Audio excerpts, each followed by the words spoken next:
Amir Sundiata some money. Then we say, okay, how much do you owe? I owe him $5. If he admits that, that's what he admits. So if he says, I owe him a great sum of money, then, and if he said, no, I meant it's a great matter because on Yom Al-Qiyamah, it'll be a big deal, then we accept that. But basically, if he says an unspecified amount, then we take from him a statement of admission. It is valid to exclude things from the admission, provided the phrase used for the exclusion is connected to the admissions. So the fuqaha deal with this. I'll give you an example. Exclusion is illa. So if he says, li huwa yaqul li Zayd alayhi $100 illa $95. That means he owes him $5. So if he said, I owe, Zayd says, he owes Amdi $100 except $95. Excluding $95, it means he owes him $5. And the fuqaha say that. And I mean, there's circumstances where it would happen, but it's rare. So he can make an exception, provided he does it connected to the initial phrase. So he couldn't say, I admit that I owe, he couldn't say, he admits that he owes him $100. And then a day later say, oh, it was 100 minus 95 that I really owed him. He couldn't do that. But if he said it at the same time, I owed him 50, minus 45 that I paid back, so then it's 5. That's acceptable, but not if it's disconnected, basically.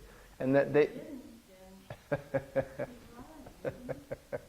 Maybe he remembered something different. In any case, they say, just because the jurist conceives something doesn't mean it in fact will happen. However, there's circumstances where these exclusions are used. So if like someone said, no, I'm not going to joke around about that. But they might do it like if you owe somebody a car but you didn't owe them tires or something. Like yeah, you could exclude it. Yeah. Yeah, you could say that. Yeah, an example he mentioned that's more likely is someone say, this car is so and so, but I've put on my own tires. Then that exclusion would exclude some portion of it. That's right. Or this house is his, however, the furnishing is mine, or something like that. That's true. Yeah. La ilaha illallah. Aywa. And it is same whether the person making the admission is in good health or sick. So you remember we said that someone who's sick, there's certain types of transactions they're suspended from.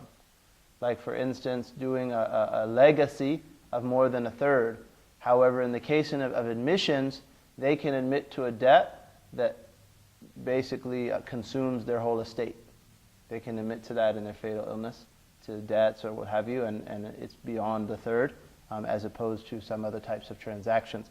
So then there's some other conditions. Most of the conditions that we need here are covered. The condition of the phrase is it has to be a statement or an indication that indicates responsibility. So I owe, or something like that. It's I have his this, I owe him that, this is his, something like that indicates that responsibility. And Allah knows best. La ilaha illallah. Before we go on to the Bidatul Hidayah, we can take questions. There was one question from the sister just because we brought up the matter of lowering the gaze, and that different bodily limbs, different organs have different types of fornication. What about lowering the gaze when making, in a society where making eye contact is considered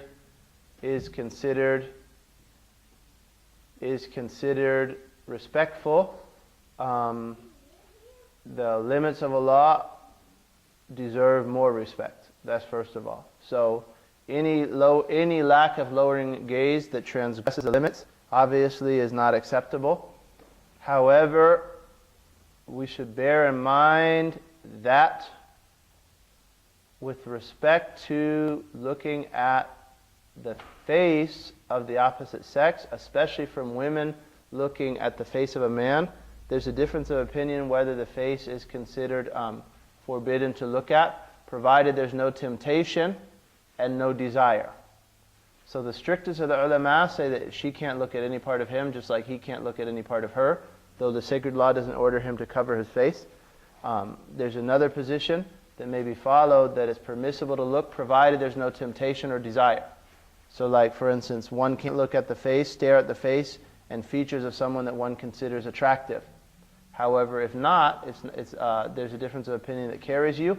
A balanced lowering of the gaze that some of our shuyukh gave us, that joins between those two positions, is to lower the gaze from looking with desire or focusing on attractive features.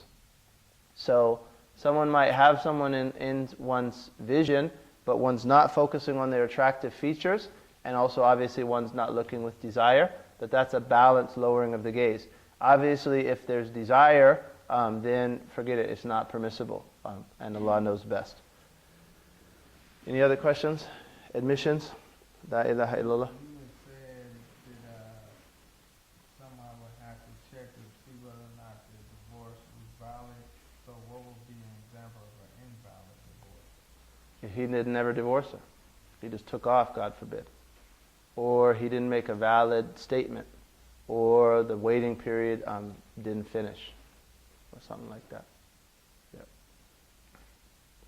But so basically, as long as he wouldn't need witnesses and stuff like that. If he admitted it, no. But I mean, if she didn't have contact with him, she should have some way of establishing it. So she should have witnesses. Yep.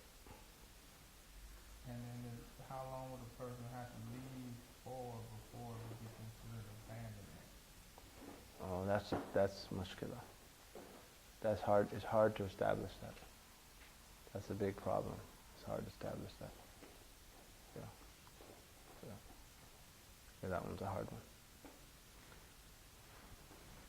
But no, yeah. Because the Fatiha, seeking from Allah sincere, accepted works, beneficial knowledge, good teaching, inviting the guidance, and that Allah give happiness to the heart of the Prophet sallallahu alaihi wasallam, and that the reward of the Fatiha go to our parents, teachers, sheikhs,